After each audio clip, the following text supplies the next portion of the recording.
Chris Donovan-Haynes from Counseling Services.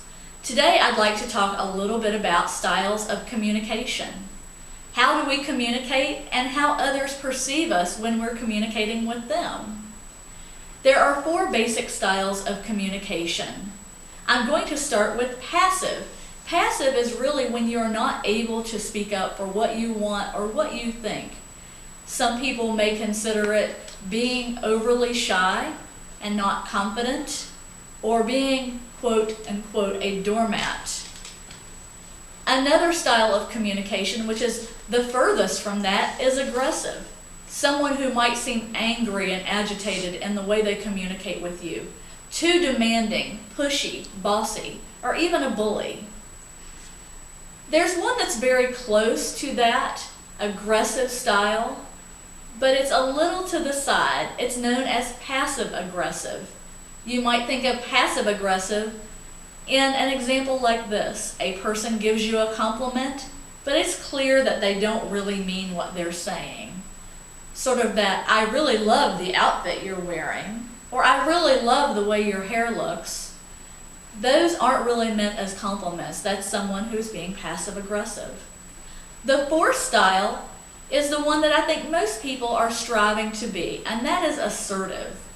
Assertiveness is a developed skill. It takes practice, how to stand up for yourself without being too passive or too aggressive.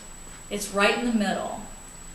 To be assertive is to say, I know what I want and I know how to ask for it without offending anybody or without being too shy about asking for what I want. A good example of being assertive is if you were to get the wrong order at a restaurant and be able to say to the waiter or waitress, I'm sorry, this is not what I wanted. Could you please take it back and correct the order for me? Instead of saying nothing and just eating what you didn't want or not eating it at all, or sending it back in a way that's, I hate this isn't what I wanted, get rid of this, take it back, which seems really nasty and aggressive. So those are the 4 basic styles. When you're thinking about those styles, also think about, do the words that are coming out of your mouth and what you mean to say match your body language? Are you trying to be very open, yet looking closed off by crossing your arms or maybe looking down? So there are a lot of ways that your body language plays into how others are going to perceive the way you're communicating with them.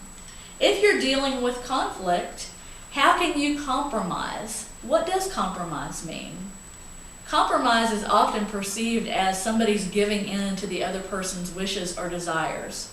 But in fact, compromise is like a partnership where everybody gives a little bit. And everybody may not get exactly what they want, but it's all for the greater good. So you all can come out on top. One person may give in one time, and the next time the other person gives in. That creates a balance in those conversations and in your communication style. Is it a group conflict? If so, how to resolve that in a way that's democratic and fair to as many people as possible and doesn't show preferential treatment. That will help maintain those relationships so there doesn't exist jealousy or feelings of preferential treatment. I want to give you a few tips on how to communicate in speaking with others clearly. One example is give the facts. Don't play into things like gossip or what someone heard as fact.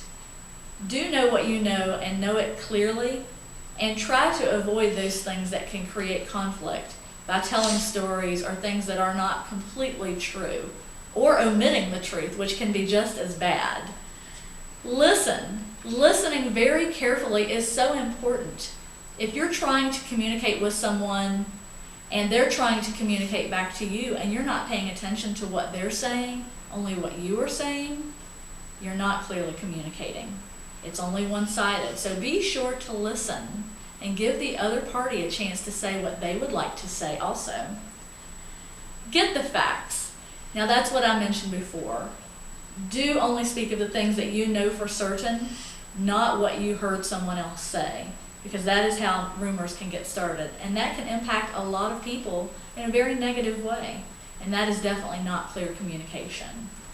And lastly, Check your understanding. If you're having a discussion with someone, clarify at the end of the conversation who's going to do what, or what is the outcome. Make sure everyone understands what you are responsible for, who's responsible for what in that situation. I want to encourage you to be respectful at all times. Most people will respect you if you respect them back. Those are just a few tips on communicating clearly. If you need more assistance on dealing with communication issues, don't hesitate to contact Counseling Services at Coastal Carolina University. All of our services are free and confidential. Have a great day.